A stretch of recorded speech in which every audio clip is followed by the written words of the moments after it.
the refugee situation, and just some of our icons that we thought were heroes and ended up not being true.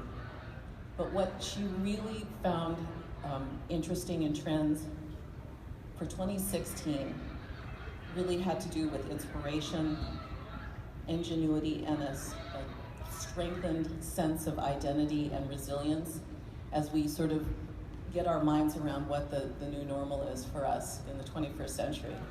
So there are 10 trends that she's earmarked. I'm not going to go through all of them, but we do have on our website all the full data and information and cool visuals and infographics about our trends. And we do have a few hard copy books here with us today, so just find us afterwards.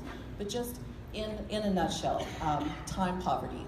Americans spend, do you know how much we spend on looking at our devices every day? Any guesses? 10 hours.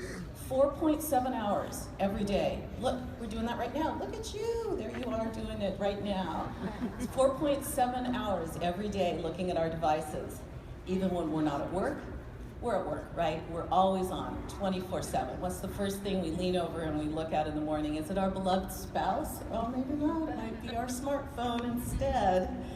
But this is really, we're really looking hard at this at Ford so we can figure out what's the best way for us to tap into that technology, but at the same time have that kind of balance. How do we keep people from being distracted but still tap into the technology that we need to be able to get where we go in a way that's serene and balanced and fast? The easy life is her second trend. Even if we resent the feeling that comes with being always on, we really rely on that. Artificial intelligence is now at a place where it begins to learn what we want, and as we continue to move in that direction, we're going to see this reflected in the automotive, or let's be honest, the mobility, the transportation industry, different ways that we're going to be getting around. Another one that I love, in awe of aging. Did you know that the person who is going to be 150 years old has already been born? It's already here. It's going to happen. And lives are richer. It's not your grandparents' old age anymore. I mean, we have a guy who started running marathons at 90, and he is still doing it well over 100.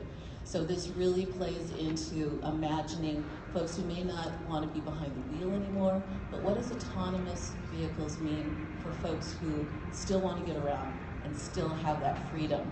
So again, Ford is thinking hard about mobility and how that's going to work.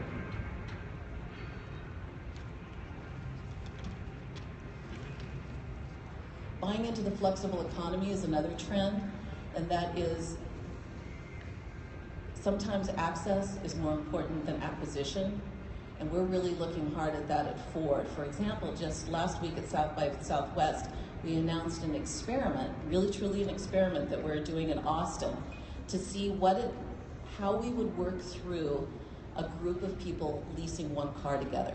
For example, you are a group of musicians in Austin. You're going to gigs at different times. You need a transit connect to get your instruments and your gear over to a facility, but you don't need it every single day. So 3 or 4 of you would get together and you would lease a vehicle. So we're truly going through the experiment phase on that to see how does it all work? How do people really live with vehicles when multiple people have them together? And we're really excited to see how that turns out, and we'll report back to you on that.